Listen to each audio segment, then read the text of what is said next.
Bare to You by Sylvia Day Chapter 11 Part 1. Before listening, don't forget to like, share and subscribe.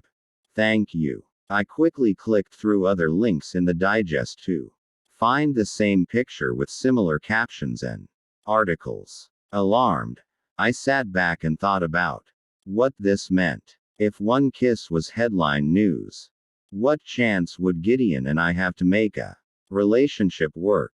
My hands weren't quite steady as I closed the browser tabs. I hadn't considered the press coverage, but I should have.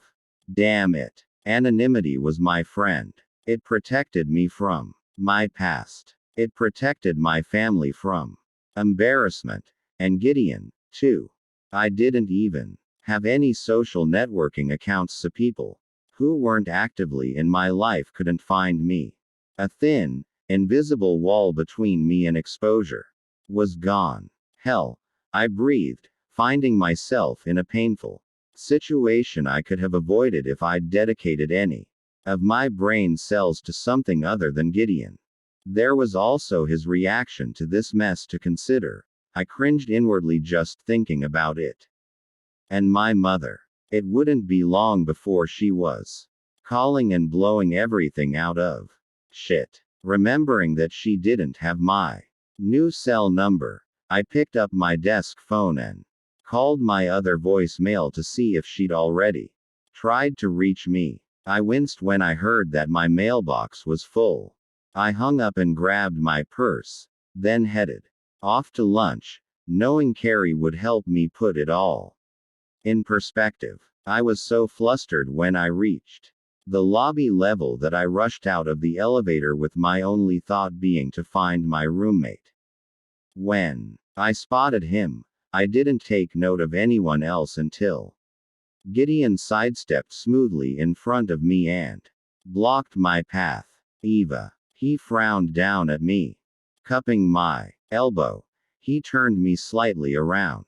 That's when I saw the two women and a man who'd hidden him from my view. I managed to find a smile for them. Hello. Gideon introduced me to his lunch dates. Then he excused us and tugged me off to the side. What's wrong? You're upset. It's all over the place, I whispered. A picture of us together. He nodded. I've seen it. I blinked up at him, confused at his nonchalance. You're okay with it? Why wouldn't I be?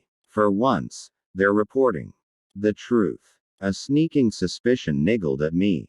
You planned it. You planted the story. Not entirely true, he said smoothly. The photographer happened to be there. I just gave him a picture worth printing, and told PR to make it clear who you were and what you were to me. Why? Why would you do that?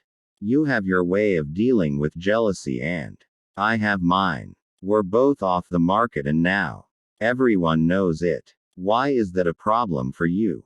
I was worried about your reaction, but there's more. There are things you don't know and I took a deep, shaky breath.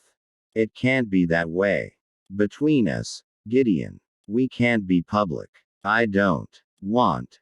Damn it. I'll embarrass you. You couldn't. It's not possible. He brushed a loose lock of hair off my face. Can we talk about this later? If you need me. No. It's okay. Go. Carrie came over. Dressed in baggy black cargo pants and a V-neck white undershirt, he still managed to look expensive. Everything all right? Hi, Carrie. Everything's fine. Gideon squeezed my hand. Enjoy your lunch and don't worry. He could say that because he didn't know better. And I didn't know whether or not he'd still want me once he did. Carrie faced me as Gideon walked away. Worry. About what? What's wrong? Everything. I sighed. Let's get out of here, and I'll tell you over lunch. Well, Carrie murmured, looking at the link I'd forwarded from my smartphone to his. That's some kiss. The dip was a great touch. He couldn't look more into if he tried. That's the thing. I took another big gulp of water. He did try. He shoved his phone into his pocket. Last week you kept shooting him down for only wanting your vagina. This week he's publicizing that he's in a committed, passionate relationship with you, and you're still unhappy. I'm starting to feel bad for the guy. He can't win for trying.